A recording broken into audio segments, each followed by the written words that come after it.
I'm sure in India you could open a mega chain of mega I can open restaurant. anywhere in the world, Yeah. but I choose not to. Welcome to Dan Loves to Chat. On today's episode, we have Vikas Khanna, the chef of Bungalow NYC, the host of Masterchef India, one of, if not the most famous Indian chefs in the world, one of the most famous chefs, period, in the world. I loved this episode so much. I couldn't understand. This guy's such a big deal. He's so successful. He could literally do whatever he wants. And yet he genuinely is in his restaurant that he opened in New York called Bungalow like 5 nights a week. And not just like saying hi and leaving, like he preps and then doesn't leave till late. Like it's really, it's crazy. I went into it being like, what is he doing? And I'm always sort of skeptical about these things. And I genuinely, like, in talking to this guy, was so blown away by how much he truly cares about spreading India and spreading food, bringing people together, and being a representative of his country and kind of seeding multiculturalism. I was like actually pretty emotional and taken aback by how wonderful a person he is. And maybe I'm the greatest sucker in the world. And being a comedian, I am trying to make these episodes funnier. This one is funny a little bit, but it's mostly just me being floored at how wonderful and sweet and pure this man is. So I really hope you enjoy this episode with Vikas Khanna. There's so many things I want to ask. For those, obviously no one would have known that you showed me what they thought I was gonna ask you, and now I'm nervous that I'm not gonna ask you any of those things. I'm ready, bro. So I'm obsessed with India. I love Indian history. I think it's so fascinating. I'd be curious, could you explain a little bit of the story of you being a kid and being, stuck at home and like discovering food? I know you tell it a lot, but I just think for my people, and then I have some follow-up questions about it. 1 second. Take your time. And also you can I just cramped my stomach. Oh, God. You cramped? Yeah. It's so crazy. So you're cramping? You got a little cramp right now? I got a little cramp right now. Because today's the day I'm fasting. I fast once a month during Ramadan. Just one day. And I'm not used to, because I'm a person who runs a lot and drinks too much water. Yeah. But I don't even drink water during my fast. And you're fat. Why do you do it? It was in 1992. I was training in a hotel in Mumbai, and the riots they literally broke the city. And I was rescued by a woman who was Muslim. And she took me to a home. She made me stay there, protected me. I think it gave me a whole new perspective of what India is built on. Yeah. India is not singular. It's plural in million aspects and facets. And for me, that moment was a defining moment of understanding that what makes India so significant on the world stage. Mm-hmm. And that moment was very personal. So since 1993, every year during Ramadan, I fast for 1 day. And today was the day I chose because the restaurant was closed. Because by mistake, I keep tasting, then I break the fast, then I keep it the next day. Oh, you accidentally fast. You accidentally break it. Yeah. I'm not. How late have you gone? And then have you gone to like 5 p.m.? I have gone to 4:45, 4:45. right before the service, and I started eating. Tasting something? But what I do is I write it on my wrist, fasting today. Yeah. I write Ramadan. So I know that today I'm not going to eat. I've never done a water fast. I do water fast, complete water fast, just for 1 day. 1 day. 1 day in every year. I think so many people want to analyze the sort of health benefits of the fast. Yeah. But it's so much about realizing what you don't have access to, or what you take for granted. Absolutely grateful to what we have, especially in the city. It's so much of wealth and so much of resources that you don't feel that anything is less here. It's actually the curse of abundance, that's what I call. Yeah. That we are sometimes cursed with having so much of choices. Yeah. Yeah, I mean, try being on Tinder.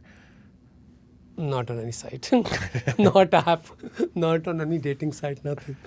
I am consumed by my work here in the city because I feel my job is, I'm one of the few people who got so lucky from where I come from that it gave me an opportunity to represent my country every single day in the city. And I take it so seriously. And you never falter? I do, many times. But you fall, you Is that what? Sorry to get so deep so fast, but is that really like when you think about your real North Star? It's about representing the country. Absolutely. That's yes. the number one. Absolutely. Not bringing people joy through food or anything like Secondary. that. But India is the number one. It has to. I think I've done those things where I felt that a restaurant is only about food business, the plating business, and how we showcase and all that Michelin star obsessions. I've gone through all those grinds. But it was my sister who told me that, a restaurant is about people, how they feel to be seen, how they feel when they have a voice, and how their culture is being represented. How you connect people who are in diaspora to their ancestors. How do you bring 4 generations on a table that everybody has to trust here? Mm-hmm. So for me, the food has a much bigger meaning because of that. I'm also at the last inning of my game, and I feel that I need to play the game that where we are always discussing the East and the West. In this entire war, my mom has to win. That's my whole thing, that she has to be proud of walking into a restaurant like this, of women like my mom, and feel that this is real comfort. This is like we've come back home. And that's about India. That's about India. Everyone is welcome, but I'm stayed very true and focused to what we leave behind. So is the most disappointing thing for you to hear when Indian people don't want to go eat because they're like, if I'm going out for dinner, why would I go for Indian food? It's changing now. Yeah, for sure. But Because is that the thing that... It's true. It's true because many Indians cook much better food than our chefs or restaurants at home. Home. But also no one wants to eat what they think they can make. What they can make. So we have to figure... Even if it's not better. Even if it's not better. It's true, but if you make it into an experiential thing where they're going to feel that they're celebrating something much more than just food, then... Because post-pandemic, Dan, things have changed. Mm-hmm. You know that. Yeah. Going to a restaurant... I think there's 2 kinds of people, by the way. The politician, the people who are best with people in life are very good at putting people's names into the sentences. Post-pandemic, Dan, like that means you could be a really strong politician. Politician. Yeah. I just feel you that could unite the people. Post-pandemic, we've all changed. I feel that we've what was taken away from us, we value it the most, and that was a community. We felt that importance of breathing under the same ceiling and everything. Those communal things have become more significant. But now you can order food at home. Deliveries, apps, everything has become so significant. They've improved so much. Right. But what really makes a difference now when you have the own people coming to your restaurant, feeling this is part of their home? So you're really grateful for the pandemic. Not really. A lot was taken away from me. Of course. But also... Pandemic was like a fast. It was like a fast for many people. Very tragic fast. Yeah. I think like if people don't know your early story, they could, there's so many places you've told it, but essentially you were kind of held back. You had club foot, right? That's right. And at the time, bad. You were, that's not, now I think with diseases, handicaps, disabilities or whatever, people are a little more That's right. favorable. Back then, awful, right? The internet has really helped people create awareness. Yeah. Not just in medical field, in every field. But in my case, coming from Amritsar, it's a small town in north of India. It's right on the border of India and Pakistan. And there was no much facilities. There was one guy who would make the wooden shoes, and he just used his own judgment. But many times the wooden shoes would come from China. And then he'll find a way to make braces. He'll just hammer it down. And he was like, I don't give a damn. Yeah. And he'll stuff your foot inside the shoe. But now things have changed. And I feel that sometimes I used to blame my parents that why couldn't you have better resources to give me like such a dark childhood, to be excluded from everything. But then you realize that in life, everything should have an expiration date and time when you feel that, no, they did the best what they could do. And now today... If you were to blame your parents, how would you do that? I can't. They have done way too much for me. No, of course. But like what, in a perfect world, like how could they have done it different? It's... Now when I see parents understanding club feet, it's very different. It's not a stigma. It's a little medical disorder which could be rectified. There are small procedures for that. the awareness has become very high. But like, what could they have done at the time if they knew everything? My mom did her best at No, her of course. abilities. I'm just curious. I'm curious, like. She would have taken me to the best doctor in the city. But did she have money to do that? I felt that it was always stretched. Got it. And I think Right. even to get me these perfect teeth, my mom had to struggle a lot to find the right dentist because everything was wrong with me. Everything possibly was wrong. And I sometimes feel that the dentist was like, holy shit, I'm going to break 4 teeth. Doctor, what? Yeah. But yeah, medical science has really improved in the your last... teeth were more important to her than your feet. Both were important. Yeah. Teeth came when I was 15 because then everybody started making fun of me in the school. And feet came from the very beginning. Right. So every time of my life, I've given a lot of problems throughout my life.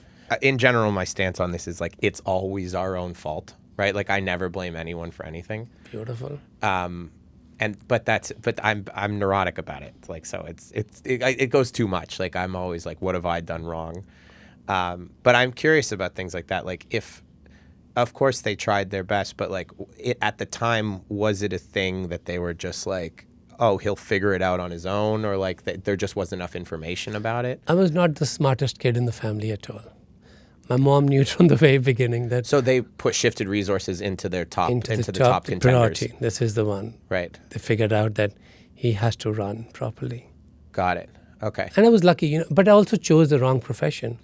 Small town kids, middle class families, 1980s, they would never choose culinary arts. There was so much of stigma and humiliation attached to it that nobody felt that, why would you choose this? What is going to be your future? And there were so many incidents in the family when I said, no, this is what I want to do. And my grandmom, she's the one who said that, at least he'll be happy. Let him do. Right. That's not enough. Yeah, that's not enough. Okay.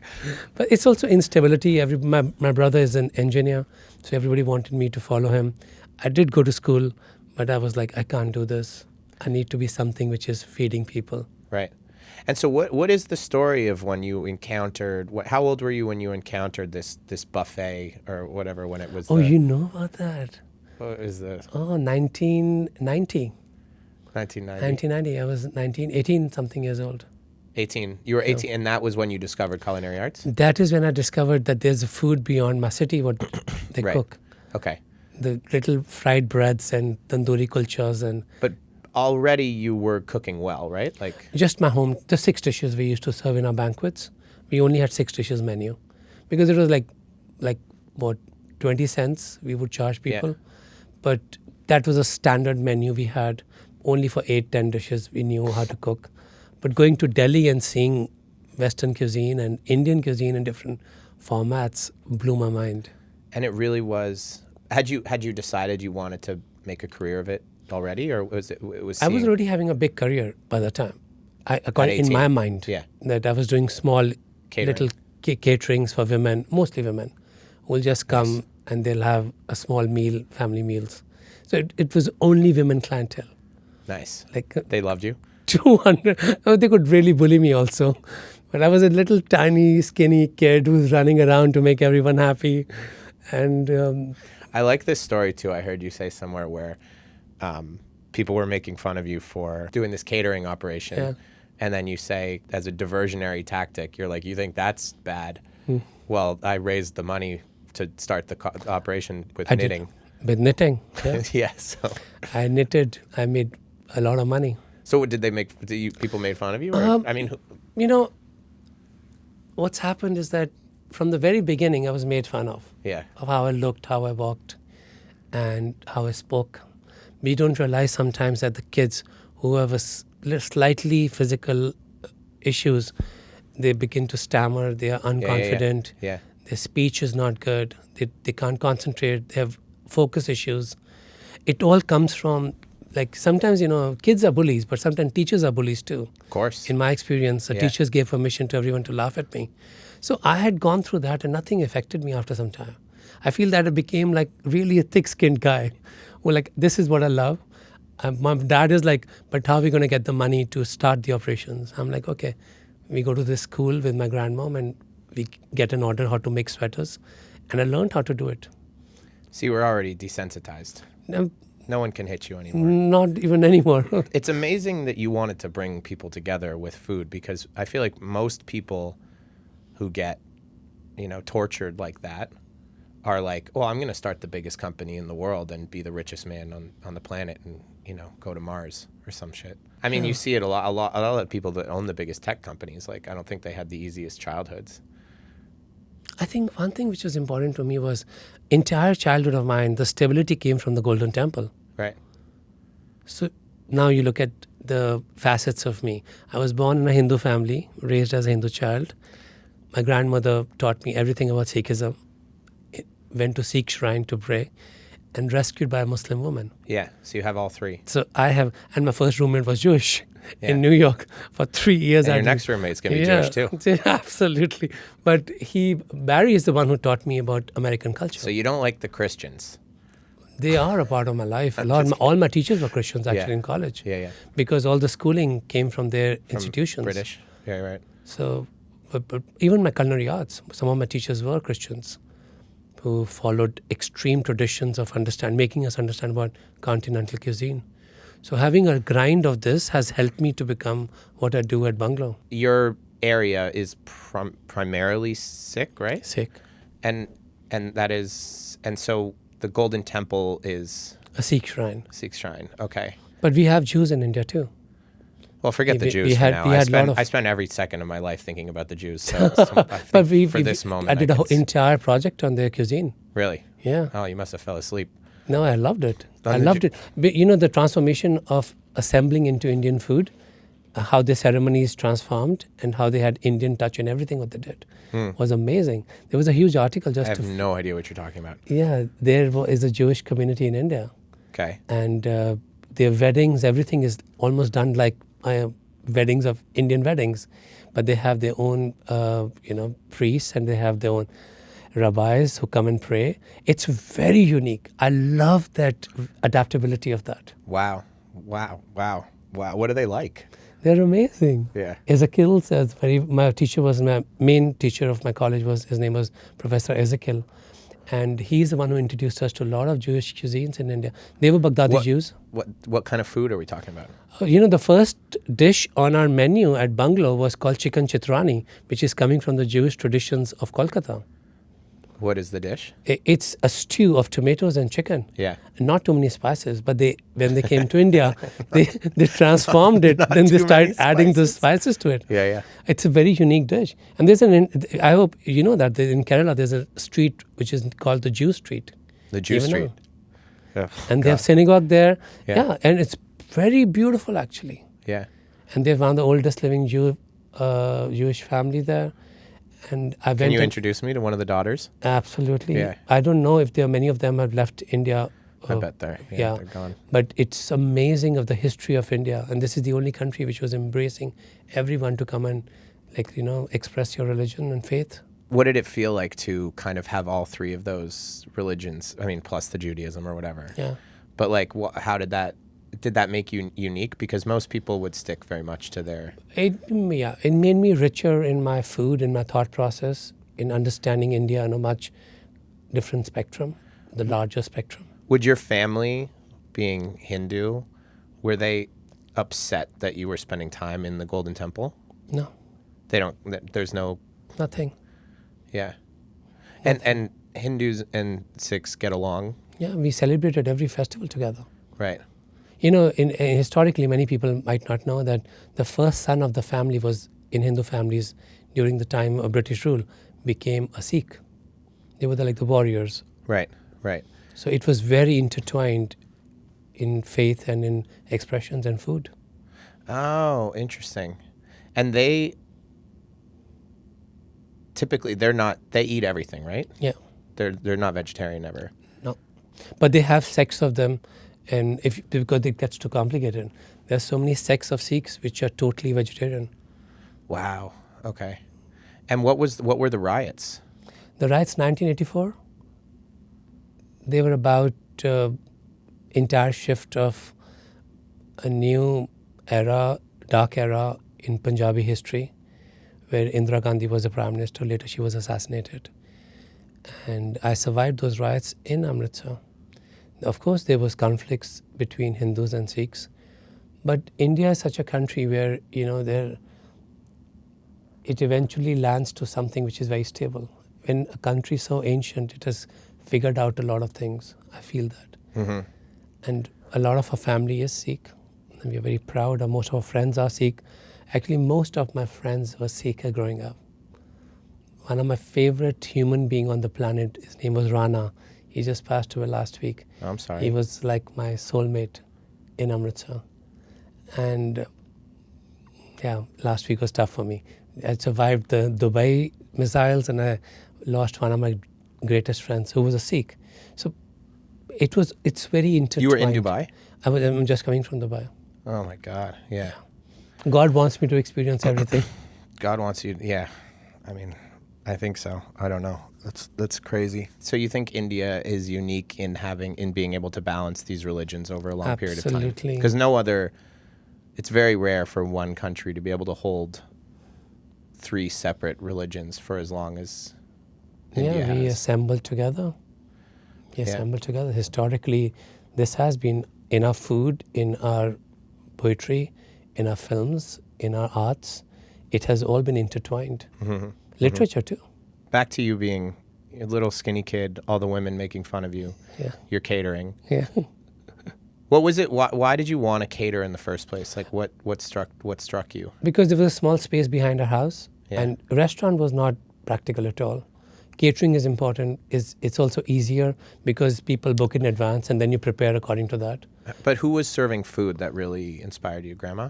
Grandma. Yeah. She was still, I feel, one of the best chefs I've ever met in my life. And were you very close to her? I was very close. Was she, right, okay. And she took you under a little bit? Everybody wants a free helping hand in the kitchen. I had the same experience with my grandma. She taught me how to cook. And they want somebody to keep helping you with all the little things. Yeah, I would say I don't think she was using me for help. I think she liked that I was very excited about it.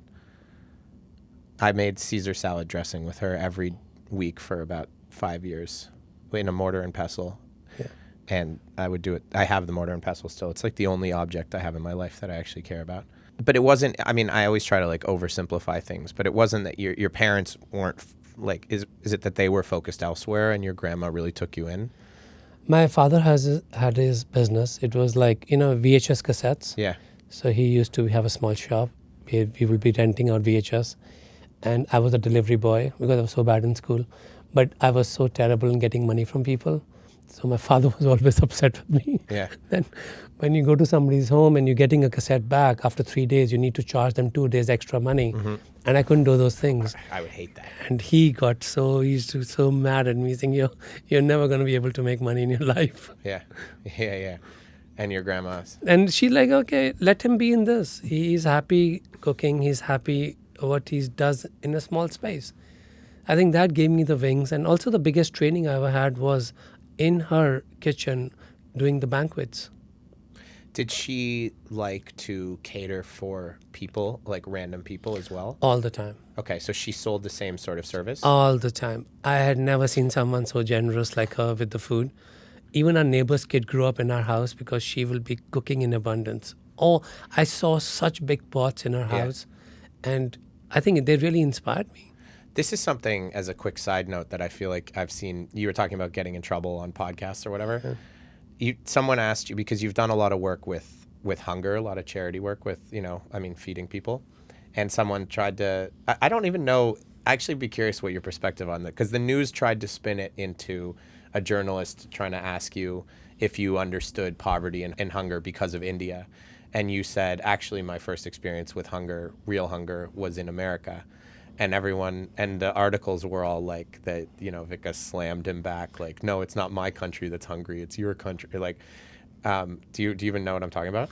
BBC. Something, yeah. It was during the pandemic. And it didn't seem like you were it didn't seem like you were being combative, but they wanted it to seem like you were being combative. I do feel that sometimes Western world has a very myopic view of India. any country around the world.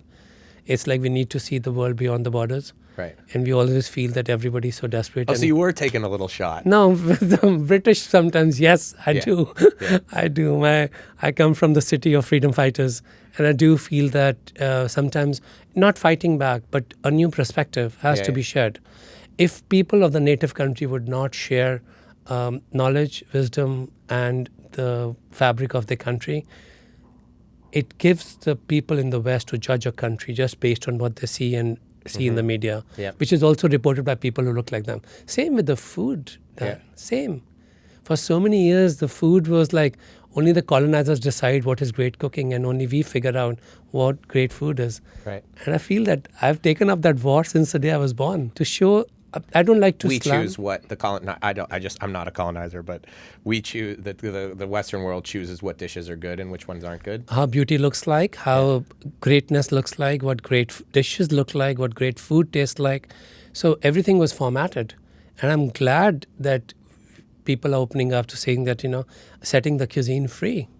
I want to talk about that because your perspective on whitewashing is so interesting and I would say unique. But no, I should keep quiet. Oh no! Why you get in trouble for this too? I don't get in trouble. I speak the honest truth. I feel that I've paid my dues for many, many decades of working in very difficult kitchens, where everything I did was wrong because that's not how French cook. Right. But there's much more to France and the kitchens in the world. There's so much of different techniques and cooking techniques which are far superior. Now I can say the word. Instead of saying they're different, I'm saying far superior in flavoring, in understanding marinations, in understanding searing techniques from all over the world. To French. Yeah. Yeah, it's weird that French has such a chokehold. Or not anymore, maybe, but French. Some of my favorite chefs are French. So yeah. I buy what they stand for, but I completely don't buy the idea that few inspectors or critics deciding that if it doesn't look French, this is not great food. Well, I mean, the Michelin Guide started in France. There's another word I must put right here. It's called evolution. Evolution is everything has to change, adapt. New forms of art have to thrive. The way we were making movies or writing stories or cooking a few decades ago, it's completely changed. It's transforming now. I see so many chefs trying to get new edge on their cuisine, getting inspirations from around the world, which is amazing now. Mm-hmm. Yeah. Anyway, I want to talk about this friggin' buffet.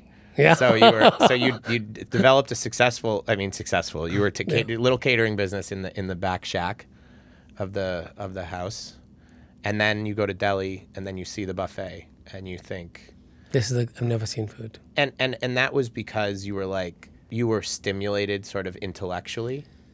You were like, wow, there's more than the 6 dishes I make all the time. Yeah, you're right. You put it the best way. No, Stimulated was the right way. I felt that. I thought that was the food. That's it. The world is contained in those 10 dishes of my menu. But seeing the exposure of how food could be represented and changed and transformed. Wow. Okay. So it was like if you thought the only sport in the world was cricket. Yeah. And then you go and you see that there's thousands of other sports. Is that a good analogy? That's a very good analogy. That there's so many different. It's like music. Sometimes you see just one kind of music growing up in a very small town, and suddenly you're exposed to different dance forms and music. Your brain is like, oh my God, the possibilities of movements and pitches and sounds and music and instruments. That is what happened to me there. And it was very important for me. That moment changed my entire career. I wish I could have a moment like that. I want to be really, to see something and be so changed by it. I think what allowed that to happen is that you'd focused so much on doing 6 dishes, to really work on those 6 dishes and be like, this is what cooking is. Alchemist. Yeah. Didn't see anything beyond that little flame. Yeah. And suddenly you saw the beauty was infinite. I think that infinity broke me. It crushed me, and it motivated me that I want to be a part of something where I can do much more than what I do. So in a sense, you're lucky that you had a small view of what it was early on. Absolutely true. Because if you had just been like growing up now, it's hard. Like you see Everything. from 7 years old when you're on your phone, you see every food, everything in the world. That's right. Yeah, it's hard to really stay small and learn a craft. So that from that point, then you went to school. Did you go to one of the big fancy management schools? This was one of the best in the country. Because that's another whole thing that's like impossible. How did you get in? So People don't understand how hard these management schools are getting. The hotel schools, right? Impossible. There's like 3 that are major. There's the one which I went to, Welcome Group. That's number one. Nice. I got to put it right here. Yeah. I put a lot of money and investment into that school, and I love it. Then there's one which is government-owned IHM. I didn't get through that. Okay. Oberyn, is that another one? Yeah, bro has that's management. That's management. Management. Okay.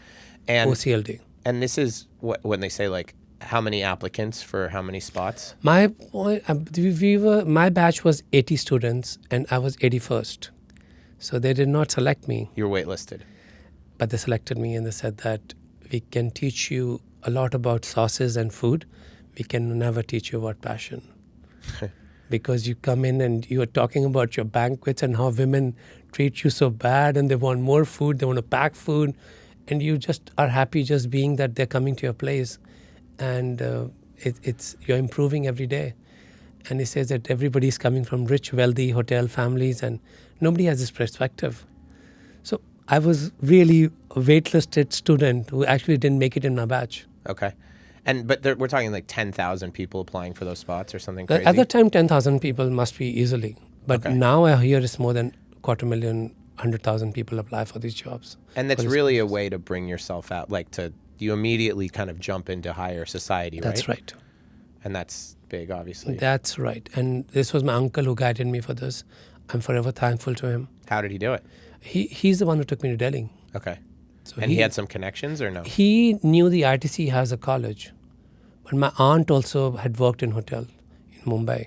So everything was coming together. But that interview was tough for me. Yeah. And they asked me everything, and I was like totally just living in a small bubble of 6 dishes. And then I told them everything about the buffet I saw. I'm like, that buffet. And you're they're like, 18 at this point? I'm 18. Yeah. And that buffet, like, damn, buffet. Who was talking about buffet? I'm like, oh, I've never saw that they had... I'd never seen a good chefing dish before that, I must tell you that. For us, the chefing dish was you take a little pot, put little 2 lamps under it, Yeah. and that's a chefing dish. But at ITC Hotel, where I went in Mauritius, the aesthetics of the tables, Right. everything was... So I told everything to my teachers. They're like... Do you think they thought you were silly? They thought I was very funny. Yeah. And they were laughing, making fun of me. But I told them, I said, it happened to me so many times that sometimes you have to be the clown in the room to get attention. That's okay, because you were just like, I get it. You had such a small town perspective, and they were like, well, this kid really loves buffets. And that's the best thing he's ever seen. Yeah. But they appreciated on some level how much you cared. My principal, he came out because I told them, I said, I know you were laughing at me throughout this interview. You said that? I told them, I said, remember, I have no filters. You don't? I don't have filters. Yeah, you I do. told them, I said, I know that you were laughing at me throughout this interview, asking me about my buffets and my kitty parties and my ladies in my hometown. But some days you have to be the clown in the room to get attention. And I said, it's okay. Even if I don't get admission, I'm going to still open an air-conditioned restaurant in my life. But that was my perspective. I'm going to have a restaurant which has in air conditioning. Yeah. I thought that was the biggest thing which will happen. That was your Michelin star. That was a Michelin star, that I'm going to get something. And then I left and I came out. I still remember I'm sitting on a little open drain outside my college. And the principal walks in and says that, you must get ready to open that restaurant. You must go inside. I can teach you everything. I can't teach you this passion and honesty. How did he hear? Was he in the room as well? He was in the room. He was the one who interviewed me. He was the one who laughed the most too. And they were all making fun of this whole thing. I like to think, not to interrupt, but I like to think in this story that I'm the principal because I could see myself laughing. And then I could see myself being like, hey, but I want to help you. You really got it. Really? Yeah. But it's an amazing story. But did you, when they were laughing, did you know why they were laughing? I knew exactly. But how did you know? But why would you ask the same question again? So if they were not eating, and how many other dishes can you cook? Like I said, I can make chickpeas, I can make... But you were serious in those answers, yeah. But in back of my mind, I knew it. I'm never going to get... Because when I came into that Got room, I saw how well-dressed everyone Got was. it, got it, Everybody got it, spoke got it, got it. English. And everybody was so, like, And so cut you out for knew that they were job. people who could make more than 6 dishes. And I knew that even if they can't make 6 dishes, they can convince everyone in this panel Yeah. that how they deserve being in this college. And somehow I didn't. Oh, there were fit in. other people in the... But in the they interview? put you in the waiting room, which was Yeah. massive. So many people And the are kids well were well dressed. dressed. So I'm like, I don't deserve being here. You know, sometimes you limit yourself. It's happened to me several times when I felt that I don't deserve being on the stage. And I gave up, not because I had something less in me, but I gave up because I was intimidated. I don't know. Old fears all piling up together, same moment. And I'm like, damn, I'm never going to get this. I don't deserve it. Yeah. But this point, I knew it. I'm never going to get it. So I was just going with the flow. Were you embarrassed? I was embarrassed because I thought that I should have been well dressed. I should have been, because I did not know what I was getting into. Must be so hard, yeah. And when I go back after 20 years, that's a funny part of the story. I go back to college after 20 years. I had the Michelin star. I go back, and right where the drain where I was sitting, the sewage, there's a huge poster of me saying that Vikas Khanna studied from this college. I'm like, that was the point. Somebody gave me an opportunity Yeah. and said that I can't teach you passion. It's so Is he inbuilt in you. is he alive? No, he passed away next year. It was The following year? The following year, my principal passed away. God Mr. really wants you to see everything, He right? wanted, and this was the last interviews he ever conducted. So it was like God is watching somewhere.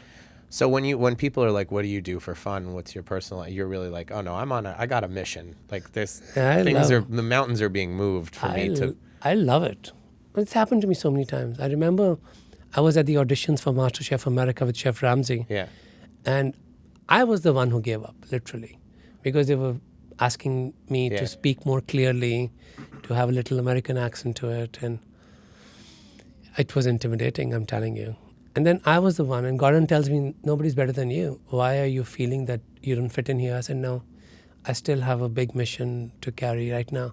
But if it's mine, it's going to come back to me. Yeah. So how come you've never? Wow. Okay. So and then what was school like? Like, did you get made fun of there too? So I got very lucky, more than anyone in my batch, because I was put into the city close to the college. And that's one of the city which became my biggest inspirations. It's called Udupi.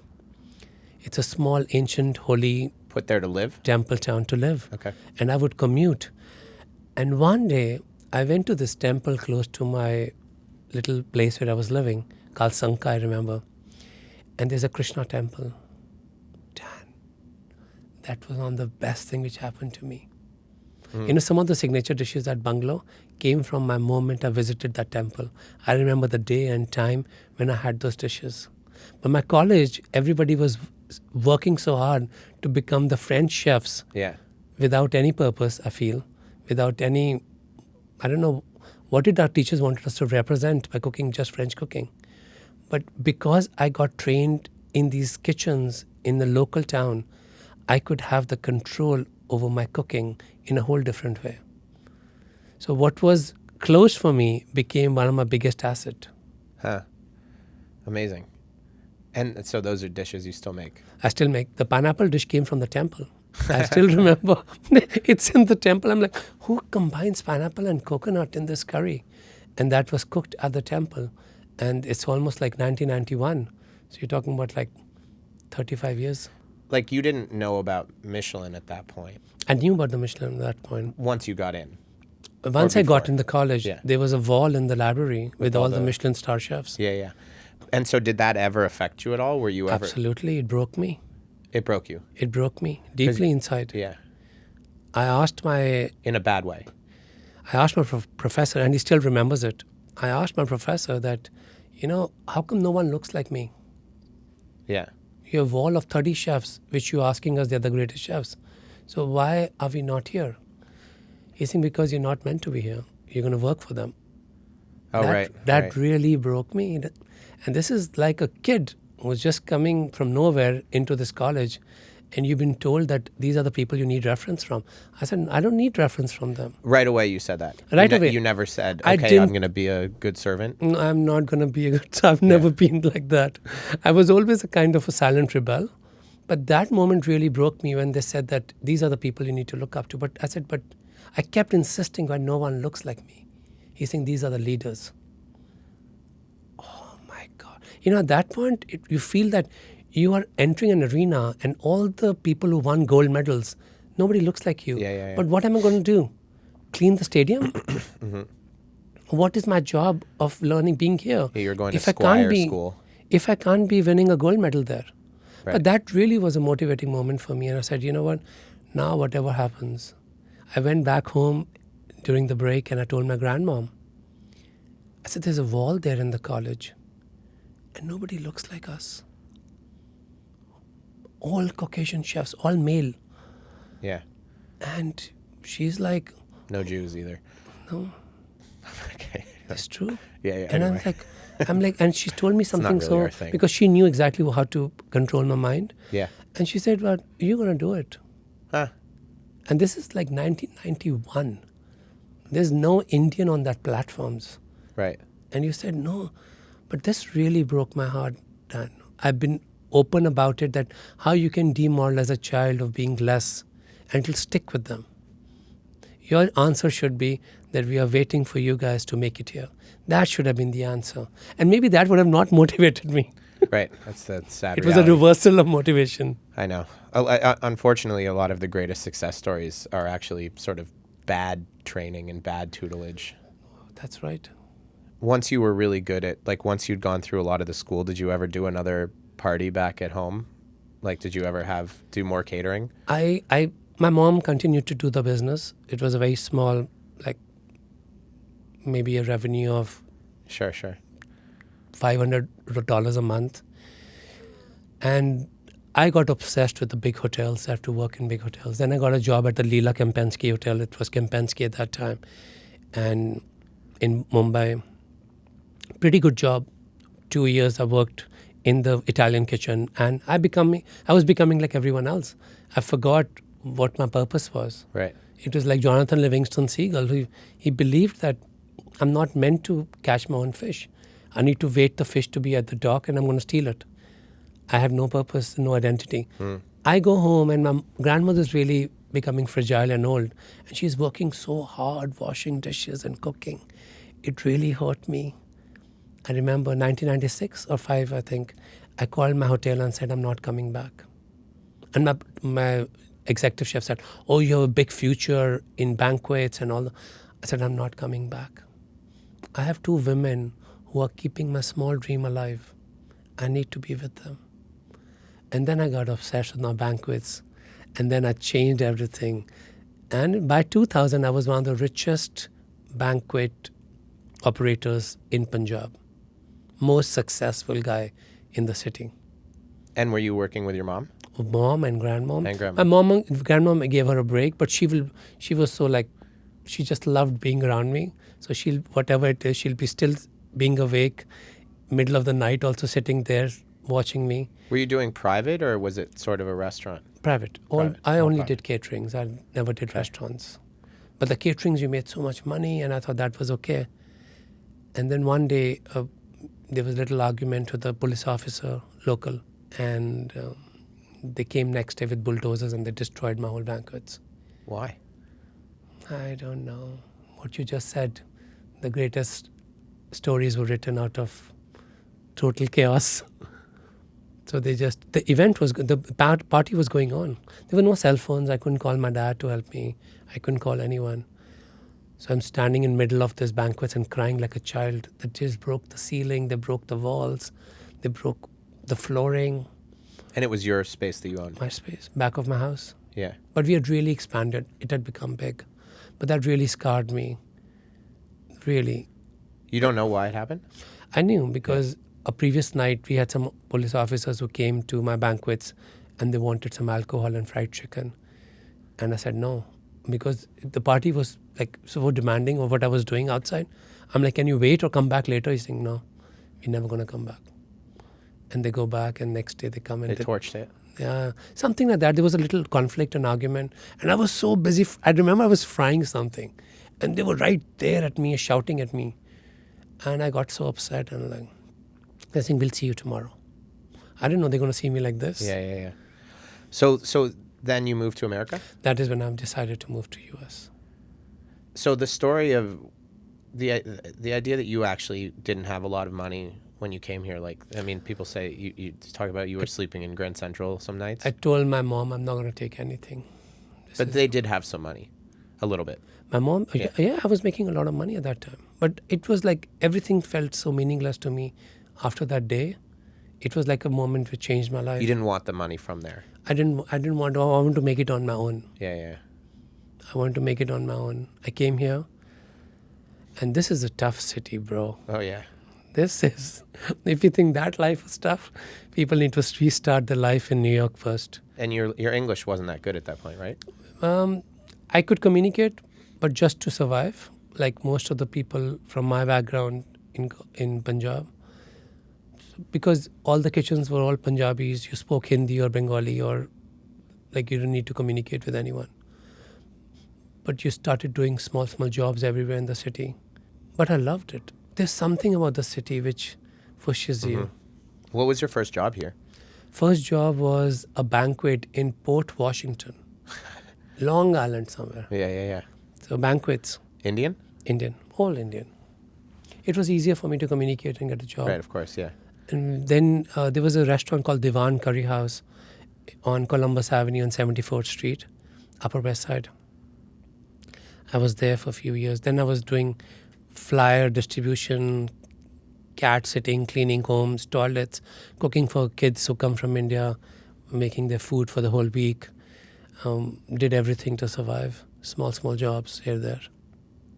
And then what was your first sort of like high-end restaurants? So I worked in delis, I worked in small grocery stores. Really? I did. Yeah. Because before 9/11, it was very easy to go to someone and say, if you have any part-time job for me, I can do it. So you were just doing everything you could? Everything to survive. And cooking wasn't making money? Cooking was making very little money. Delis, doing sandwiches. There was a place on 44th. But you could make more cleaning and flyers and stuff. If you tell these kids who come from India that, listen, I'm going to cook for the whole week, and the news spread very fast between them, and I can make 50 breads, I can make chicken curry, like basic food, and they would give me $500 for 2 hours. That was the easiest job for me. And I'll just go to their homes and do the work and everything. And I'll clean your place, I'll organize it, whatever I can do. And then later, 9/11 happened. That is when I was like, no, I need to get serious. This is the dream country. I need to be in order now. Things changed after that. Yeah. Interesting. And then that's when you started at Junoon? Salam Bombay. Junoon came much later. That 2010. This is 2001. 2001, sorry. Yeah. So I was doing Salam Bombay. I did there. So one of my favorite couples. That is where I cooked for Mamdani first. He was a kid. He was a kid. And I loved Salam Bombay, Tribeca. 9/11 had happened. Tribeca Film Festival started. So Robert De Niro and the team started giving money to us to put little street food outside. So I was making a lot of money. I started doing it. Got sponsored for Green Card. And then cooked for the Beard House in 2004, first time. And people applauded. My sister said that I need to not just work on my cooking, I need to work on my speaking. She's saying, one day you're going to represent our whole country. You're going to represent all of us. Please be confident what you say. Nothing makes sense. So she got me a tutor, I remember. And things changed. And then Gordon Ramsay paid attention to me on television. Got me on TV once. And that was a big game changer. Where did you meet Ramsay? So there was I used to have a restaurant on Fulton Street, a small takeout space, like lunches mostly, near Wall Street. And one of the producers used to come to that restaurant, and Gordon Ramsay was looking for a consultant for a show, what he was doing. Gordon Ramsay was also entering America at that time. So he's like, that girl is like, maybe we can try this guy. He cooks and he's Indian and he can communicate between you and the restaurant in the Kitchen Nightmares format. Yeah. So he got me as a consultant. This is like 2005, I think. Yeah. And it was like, oh, wow, 2006. And then everything started blowing out of proportion. And I was still keeping my head very stable. I'm like, no, I have to keep that wall in mind in my library. I need to be on that wall because I promised my grandma. Yeah. And then, I mean, major fast forward, you worked in Janun, got a Michelin star, Yeah, and then now you 2011. opened Bungalow.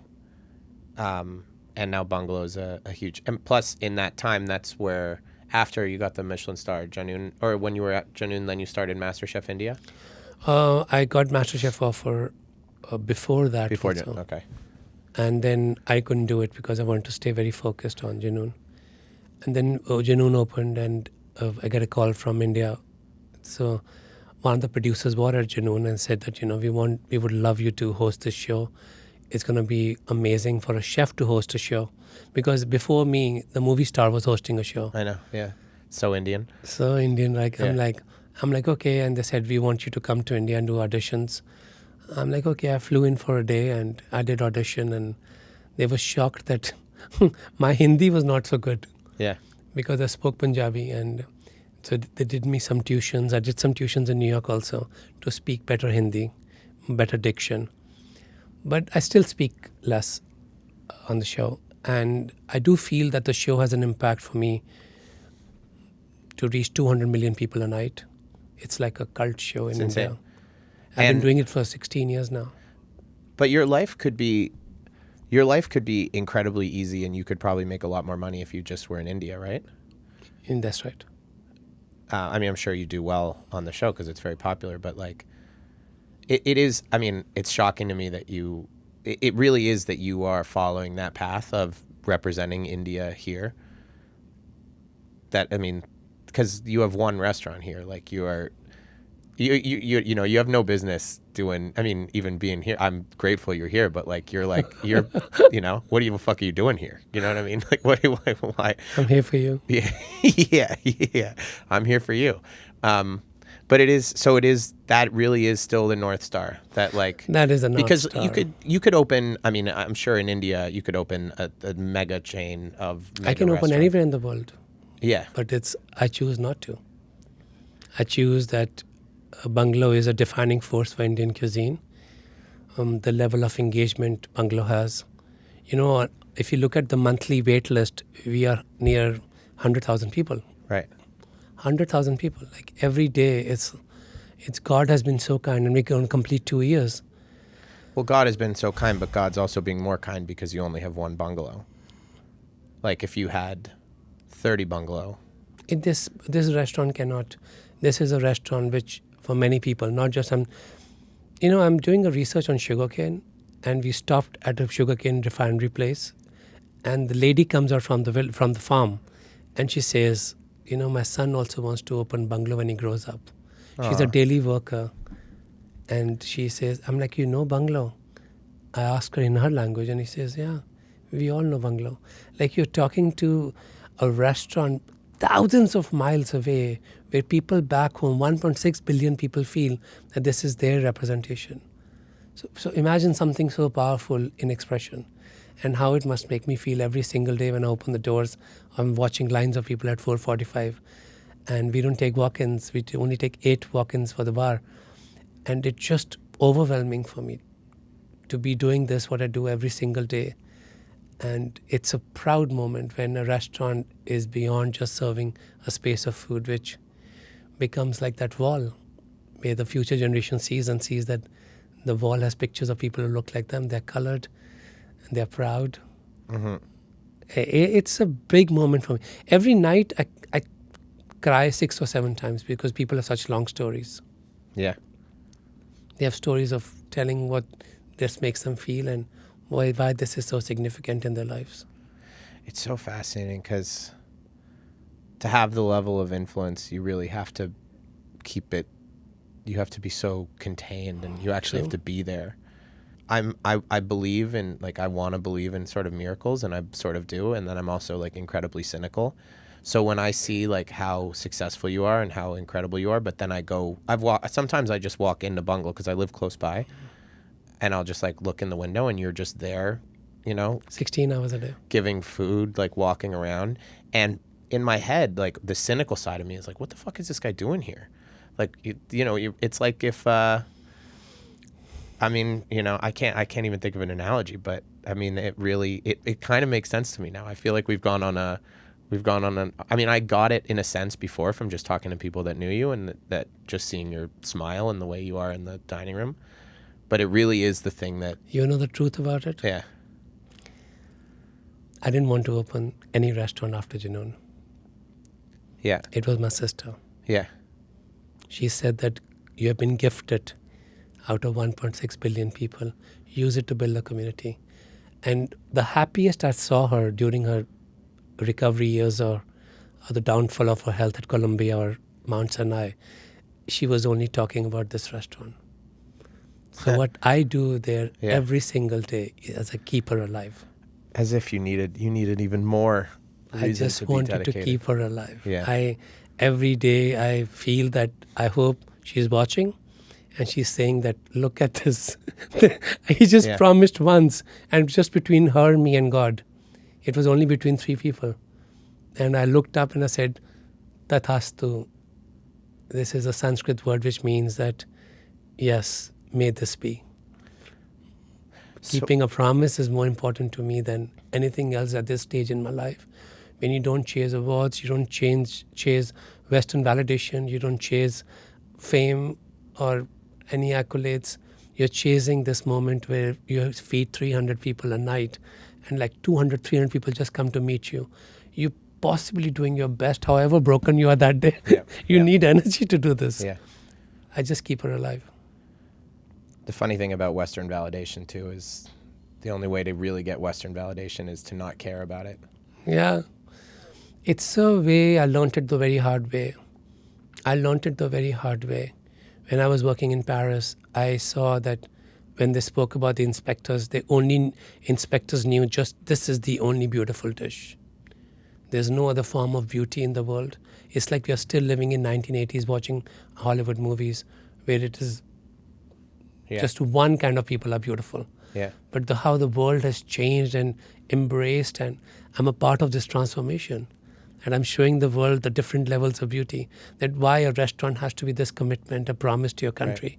Right. Why is it so important for you to have something which has a purpose? What ways, other than the restaurant, do you think you can represent the country? And what ways do you think are not useful? I mean, like, is being on TV here useful? Absolutely, yes. Yeah. Absolutely. But opening 10 restaurants isn't useful? No, useful, not useful. When you have one restaurant which people can swear by and they can say that, oh, he can give his life for his place. It's an important thing that every flour you put, every dish has been tasted by you, which is being cooked. Everything is managed. And one person who stands there, you can just... I felt that, there were a lot of British chefs or Indian chefs in London who rose to such high power and global accolades. But when I said that, oh, wow, that's amazing. But when I tell my mom and everybody about them, like, they had no idea back home. So for me, it is like these people who contain the culture, they are celebrating your success. Your success is a plural. It's so much mutual to the entire country, I feel. I think we got to go. But I would love to have you back. Anything else you want to talk about? I feel like we could go for hours. Yeah, we're going to sit in bungalow next time. We'll sit in bungalow next time. Hey, I'll bring the cameras. Yes. This was a real pleasure, and I really appreciate it, even on a day when you're fasting. I love it. Thank you so much for being here, and we'll do it again. Thank you. And I want you to know that I stopped once I realized that you weren't drinking liquids. I stopped drinking liquids just to suffer with you. In solidarity a little bit, yeah. And now that I've done it, now that I've told you about it, it makes the gesture far less significant. I was noticing. No, you weren't noticing. I was. Okay. In the beginning, you took one sip, then you said no.